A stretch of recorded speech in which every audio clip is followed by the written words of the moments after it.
Hi, welcome to World Lit with Shubs. This channel is dedicated to all things books, popular ones, unpopular ones, translated ones, books from different cultures, different languages, the books that I read, the books that I want to read, the books that I wouldn't read, everything. So the other day I was going through my Goodreads app and I was looking at all the books that I read in 2020. My challenge was to read 50 books, but I could read only 36.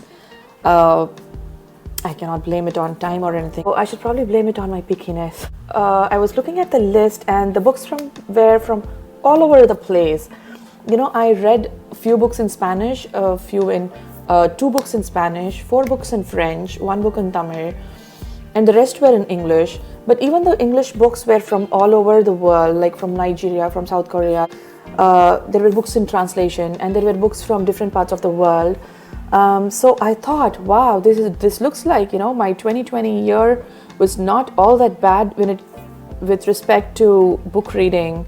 So I thought, okay, maybe this will be a good time to start a YouTube channel. So that was the reason why I began this channel. Basically, I just want to talk about the books that I read. I also read books in translation, which were about 6 in number. So I would like to introduce translated literature to you, translated fiction, amazing writers, amazing translators. The plan is to make 5 videos of 5 books each. I'm looking at introducing the books that I read and what kind of emotions it kind of, you know, put me through, to see if it kind of vibes with you. So in the first video, I'm just going to go through my Goodreads app in the order that I read the books in. I would like to, so I have the list here. So the first book is I'm Thinking of Ending Things by Reid. The second book is a French book by Katherine Pancol, Les Yeux, Jaunes des Crocodiles.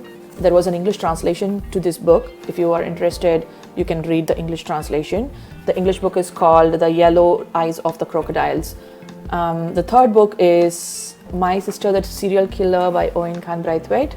The fourth book is a translation from Korean. It's called The Hole. It's by Pyun. So it was translated by Sora Russell. And the fifth book I'm going to talk about is On Earth We Are Briefly Gorgeous by Vuong. So the first book that I read in 2020 was I'm Thinking of Ending Things by Reid. This book is about a road trip taken in a snowstorm by a man and his girlfriend. The relationship is new. She is thinking of breaking up with him because she's not too into it. She's not committed to the relationship yet. But he wants to introduce her to his parents. The dinner is super awkward. The parents are super awkward. His relationship with his parents is super awkward. And she is so out of place and she just wants to get out of the house as soon as possible. So they drive back to the city in the snowstorm. He takes a wrong turn and they end up in a place and then shit hits the roof. It's such a bizarre book. It's but it's a riveting read. I didn't want to put the book down at all. It's like, you're having a very bad dream. You have to wake up, but you can't wake up from the dream. It was a nightmare like that. Now I think there is a Netflix movie on it, but I don't think I'm going to watch it because I don't want the director's interpretation to be superimposed on my reading. I might look at it. I don't think I'm going to watch it. No. Second book I'm going to talk to you about is Les Yeux, Jaunes des Crocodiles by Katherine Pancol. It was a bestseller in France, and it's a light read, funny book, beach read kind of a thing. The storyline is something like Josephine is a middle-aged medieval historian who works in CNRS. Her unemployed husband is, cheats on her with a hairstylist and dumps her. And the hairstylist and the husband move to Kenya to start a crocodile farm. The main plot is how Josephine picks up her, life and tries to rebuild it. That's the storyline. In the end, she, writes a historical fiction which becomes a super duper hit in France, and she makes a lot of money. She gets a new boyfriend. Her teenage daughters finally accept her for who she is and stuff like that. But the catch is, the story that she writes, historical fiction that she writes, gets published by her sister in her name, because Iris, her sister, in one of her drunken stupors, talks to an editor about how she is writing a historical fiction set in 12th century France, and the editor is interested, and he publishes it under Iris's name. So this is the catch, and how they resolve these knots in the stories is basically the storyline. The book is actually a part of a trilogy. I read only the first part. I think for me, the first part itself kind of completes the story. So I didn't actually look for the second and third part, but I do know that the second part is translated and the third part is also translated, I think. So if you're interested, you can go look up the book, The Yellow Eyes of the Crocodile. The third book that I'm going to talk to you about is Oyinkan, Braithwaite's My Sister the Serial Killer. The storyline is Korede and Ayula are sisters growing up in Lagos, a city where the population is bursting and there are not enough jobs and people are moving out of the city. Everyone is corrupt, politicians are corrupt, police is corrupt. Everyone tries to make a quick buck here or there.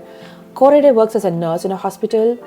She is also an amazing cleaner. For instance, she knows how bleach can mask the smell of blood. This information comes in very handy because Ayula, a gorgeous sister who has amazing boyfriends with a temper. So Ayula's thing is she's a serial killer, and she calls Korede for the third time saying, "I need you here. I killed him." I really like this book because of the camaraderie and the relationship that the sisters have with each other. It is like blood is thicker than water. I would do anything for you. That's what Korede's stance is. This is not a mystery story because in the first few pages you learn that Korede is actually narrating the story about how Ayula kills several of her boyfriends to a man who is in coma. So it's like she is getting it out of her system. So I don't think there is a mystery to it, but I really like the funny, quirky moments, and I really liked knowing about the culture in Nigeria. I really liked how people lived, like what their stories were, what their belief systems were, what their cultural references were, what their cultural stories are. I really loved learning about all these things through that book. And Oyinkan is like amazing. She writes so beautifully. You should totally get it. I think it's a very popular book also because many people have given rave reviews to it. The fourth book we are going to see in the video is The Hole by Pyun. This book is a riveting read, but a bit claustrophobic if you ask me. Ogi meets with an accident in which his wife dies, and he is paralyzed, and he could only, he lost his voice, he cannot speak, he can only, move his eyelids. The only person who is his family is his wife's mom. So she is grappling with the grief of losing her only child. But she cannot leave him on his own either. So she comes over to help him, to be his full-time caretaker. I read somewhere in one of the reviews, I'm not sure where, that this book is a feminist revenge plot, which I agree with the writer of the review. I'll tell you why. Because the book takes on carelessly destructive men entitled men, and the societal structures that serve them. Ogi is actually not a villain, but he's the victim in this book actually. But as the story progresses, we also the reader also gets to know that he is a narcissistic beep.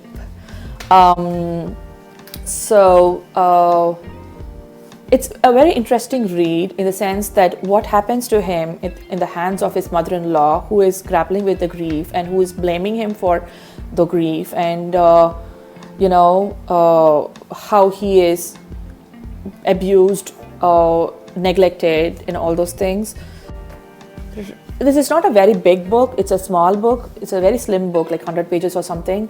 I think it's a good place to start if you are looking at, dipping your toes in the translated ocean, translated literature and fiction. So if you want to try translated fiction, this is a good place to start. And Sora Kim Russell has done a wonderful job. It's a very good book. I've always found that, okay, this is a side bit that I'm just adding, it's not related to the book, but I always found that translating Indian languages or Southeast Asian languages into English is a bit of a mess always, because the cultures and the cultures don't translate really well. But I think this book was like really well done. So yeah, you should totally check this out. The fifth book that I'm going to talk to you about is On Earth We Are Briefly Gorgeous by the amazing Ocean Vuong. It is an immigration novel, it is an autofiction, it is an epistolary novel, a work of art. The writing was mind-blowing, so poetic, raw, tender, vulnerable, just so freaking human. It is the story of Little Dog, the protagonist. He writes a letter to his mom, who is illiterate, about the things that happened in his life that she didn't know. In this book, Vuong breaks the limits of language. He has broken free. He can write anything and I will buy it. The story is a harrowing one. Harrowing experiences of his grandmom and mom in Vietnam during the Vietnam War. The harrowing experiences of him growing up, not Vuong, Little Dog, growing up in Hartford, Connecticut. Mentally ill mother, schizophrenic grandmother, Little Dog's fraught relationship with Trevor, summer jobs in tobacco farms, kids hooked on to painkillers. It's a story of total annihilation. But like the title says, there are several briefly gorgeous parts in the book amidst so much of heartbreak and destruction that makes this book so good that every word is worth its weight in gold. I gave it a resounding 5. I would give it a 10 if I could, it was that good. I hope you enjoyed the 5 books that I presented today. If you like the video, hit the subscribe button and the bell, like the video and share it with your friends and spread the good word. Thank you.